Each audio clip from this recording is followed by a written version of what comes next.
All right, so I recently invited a group of my friends to play Dungeons and Dragons. Now, none of them had ever played before, and a few of them weren't even sure exactly what D&D was. So I thought I would find a video that explained the basics, um, just enough so that they would feel comfortable when they sat down to play.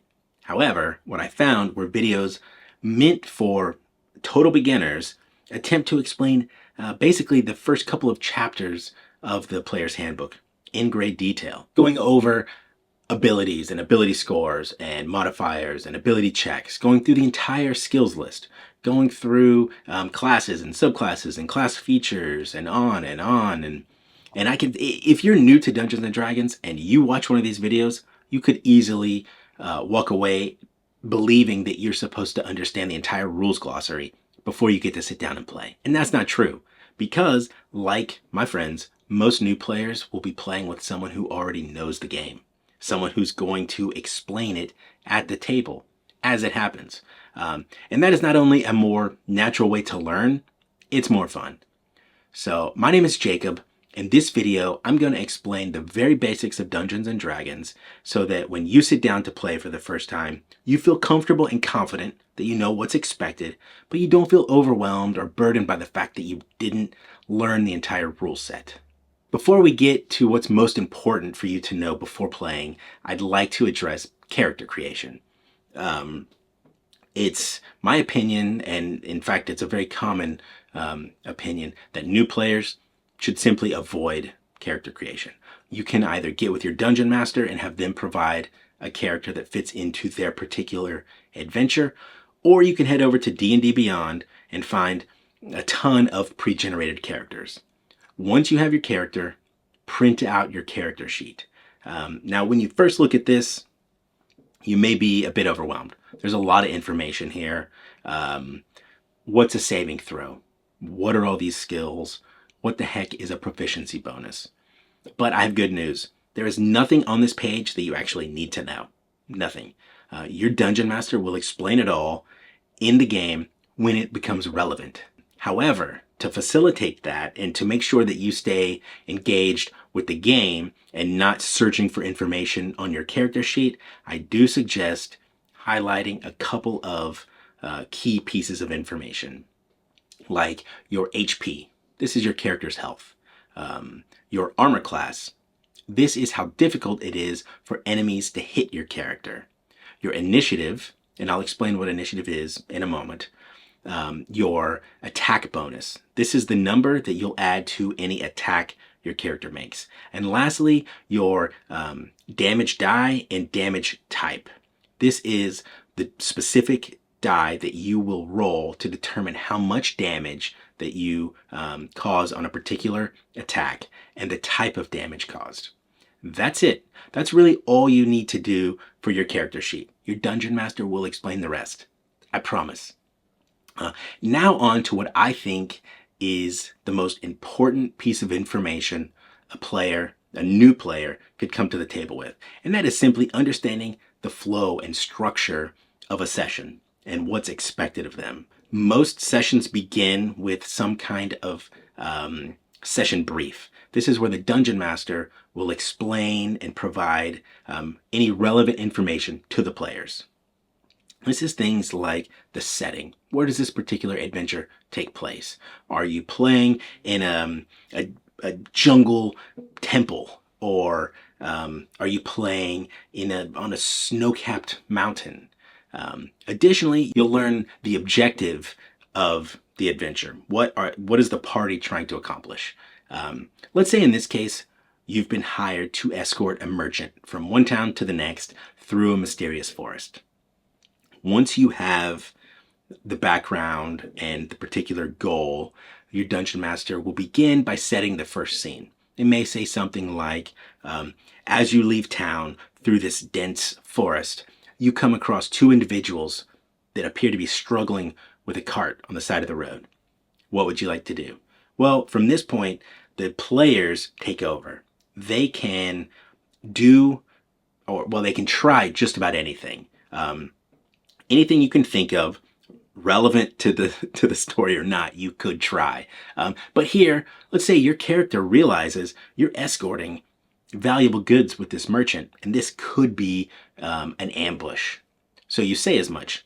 You tell the dungeon master, well, I think this could be an ambush. Can my character spot anything out of the ordinary? Or can I tell if this is a potential threat? At that point, they're going to have you make a skills check. In this case, it would be a perception check. So what you'll do is you'll roll your d20 and you'll go over to your skills list and you'll find perception. You'll add whatever number is next to that particular skill to whatever you roll. Let's say you roll a 12 and your perception is +2. So you'll announce to the dungeon master 14. At that, they may say something like, well, you see these two men are struggling to get their cart out of a bit of mud on the side of the road. You scan the tree line, but spot nothing suspicious, nothing out of the ordinary. Well, now you feel safe and you can approach the two men. Now you are in what's called a social encounter. This is where the dungeon master will play the role of the two men, and, well, the players are playing the roles of their individual characters. You could speak in first person as your character, or you can just describe what they do and what they say. Either one is totally fine. In fact, many people switch between the two in a single scene. So don't fret over having a unique character voice or anything like that. But I will say a social encounter is a great way to learn something. It's a great way to get a piece of information that may be valuable later on. So as you chat with these two individuals, you might learn something mundane, like they're actually out collecting ingredients for their pie shop in town. Perhaps if you offer to help with their cart, they provide you with some valuable information about local bandits. Perhaps they are local bandits and this is an ambush, but your perception roll was simply too low to notice. At that point, the dungeon master may say something like, as you chat with these two men, you realize you're no longer alone, as 6 figures emerge from the forest, carrying clubs and pitchforks. One man has a rusty sword. As you turn to the man you were just chatting with, he now holds a blade to your throat and says, hand over the goods. What would you like to do? Well, at this point, the players, again, can do or try just about anything they like. Maybe you hand over the goods. Maybe you try to negotiate or talk your way out somehow. Maybe you pull out your weapons and decide to fight your way out. At that point, you'd be in combat. Now, combat begins by rolling initiative. Initiative sets the order for everyone to take their turn during combat. And each person gets 1 turn per round. On your turn, you have a few things that you can do. You have movement, which is generally limited to about 30 feet. This allows your player character, your PC, to move around the combat field, the battlefield. You also have an action, and an action could be something like interacting with an object in the scene. Maybe in this case, you realize this cart is filled with some kind of flammable liquid and you'd like to push the cart over. Well, attempting to push the cart over is an action. Likewise, making an attack is an action, but you only have 1 action per turn. So in this case, you'd have to decide, do you want to attempt to push the cart over or do you want to make an attack? Let's say you decide to pull out your short sword and attack the bandit. At that point, you'll roll your d20 and add your attack bonus. Let's say you roll a 16 and your attack bonus is 14 is 4. So you announce to the dungeon master, that's a 20 to hit. They'll very likely reply, that hits, roll for damage. At this point, you can see that your short sword does 1d6 plus 2 damage. So you'll roll your d6 and add 2 to whatever it is you roll. Announce the total to the dungeon master as the damage. That's pretty much combat. On the bandit's turn, if they try to attack you, they will need to meet or beat your armor class. If the dungeon master rolls the number that is on your armor class or higher, you're going to take damage. If they roll below that, you either dodge the attack or it misses. And there are other elements of combat. There are other mechanics that will come into play. but you don't need to know what any of them are. In fact, even if you have something like sneak attack, you don't really need to understand what it is or even that you have it. Your dungeon master will remind you, hey, you have this feature and it comes into effect here. Would you like to use it? That's it. That's combat. For a quick review, we've gone over character creation, or rather we didn't go over it because my suggestion is to simply avoid it. Have your dungeon master provide you with a character or download a pre-generated character from D&D Beyond. We've gone over your character sheet and that you'll print it out and highlight just a few pieces of key information. And we've gone over the structure or flow of a typical session.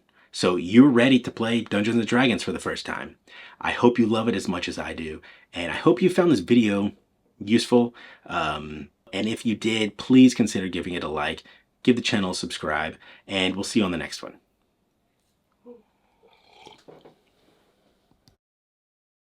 Going over the, what did they go over? Brain fart. But before we get to what's most important about, can I speak? I don't know. Additionally, you'll learn what the objective, or I swear I can't speak.